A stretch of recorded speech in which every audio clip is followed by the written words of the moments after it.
Now, President Trump, he heads to West Virginia today. He's going to focus on taxes and jobs. White House Legislative Affairs Director Mark Short is with us now. Mark, welcome to the program. Always good to see you, sir. Stuart, thanks for having me back. The truth of it is, the president's going right after Senator Manchin, a Democrat senator from Trump country who is up for re-election this November. And the president's going to stick it to him on jobs and the economy, isn't he?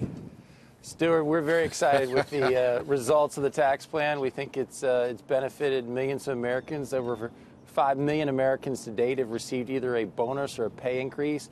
And many companies in West Virginia, including Citizens Bank, Worldwide Equipment, and of course Walmart employs thousands of employees there in West Virginia. To your point, we are disappointed that we couldn't earn one Democrat support in the House or the Senate for a tax relief plan that has helped to lower unemployment to a 17-year low and has provided enormous benefits and bonuses and pay raises. And it was disappointing that not one Democrat could come across the aisle and help support that plan. So the president is going into Trump country, West Virginia, to stick it to the Democrat senator who is up for re-election. I knew you would agree with me eventually. Thank you, Mark Short. Now, the president wants to make cuts in the spending bill that he's already signed, and legally he can do that. He can certainly hold up specific funding measures, at least for 45 days. What are you looking to cut?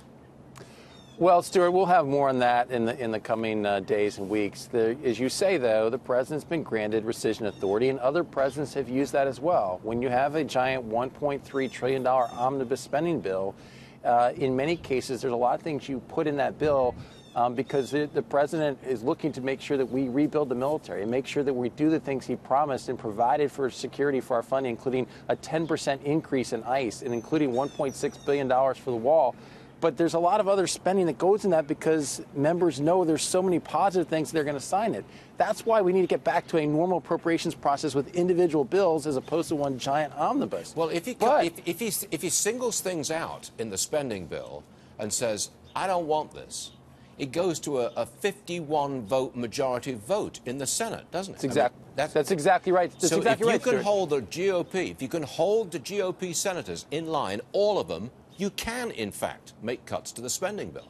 That's exactly right, Stuart. And I think in many cases, members like the president who signed the bill say there's more things that are positive in this bill than negative. But if you're able to pull out some individual items, a lot of members wouldn't like those individual items either. And so I think you'll see us coming forward with plans of either funding that we don't think is necessary or that members individually wouldn't support.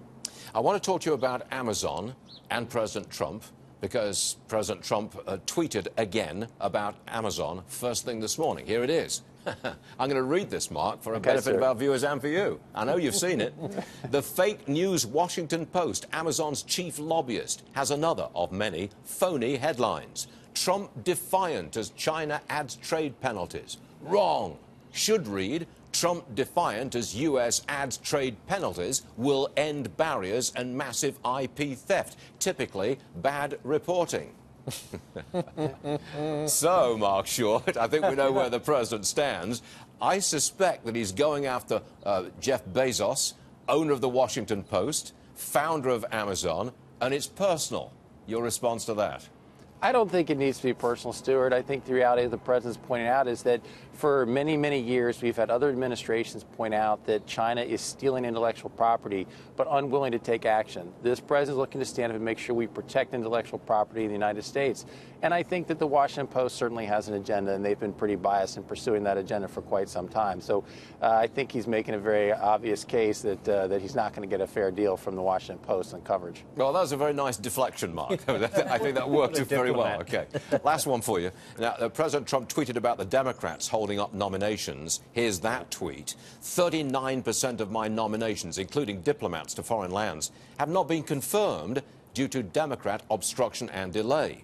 At this rate, it would take more than 7 years before I'm allowed to have these great people start working. Never happened before. Disgraceful. But, Mark, there's a limit to what the president can do about this, right?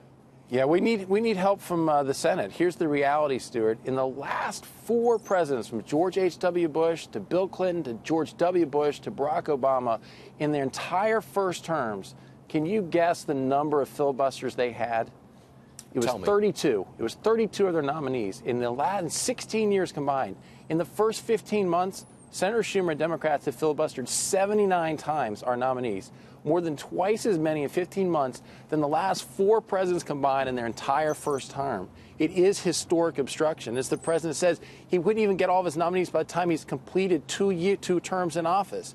We need the Senate to either address this by changing rules and limiting the amount of debate time, or actually beginning to hold members here on weekends. Keep them here, because if Democrats' plan is to just string this out, then the way to combat that is to actually make members work throughout weekends until they relent. Real fast, Mark, has the president decided that he wants to put real pressure on Mitch McConnell to end the filibuster? Stuart, we've been having conversations with Leader McConnell. I think that the Republicans are equally frustrated with the amount of obstruction from Senator Schumer and the Democrats, and we're optimistic that there'll be changes coming in the forthcoming days. Okay, Mark Short, it's a pleasure, and thanks very much for being with us again. Thanks, Stuart. Sir. Thanks for having me. Yes, sir.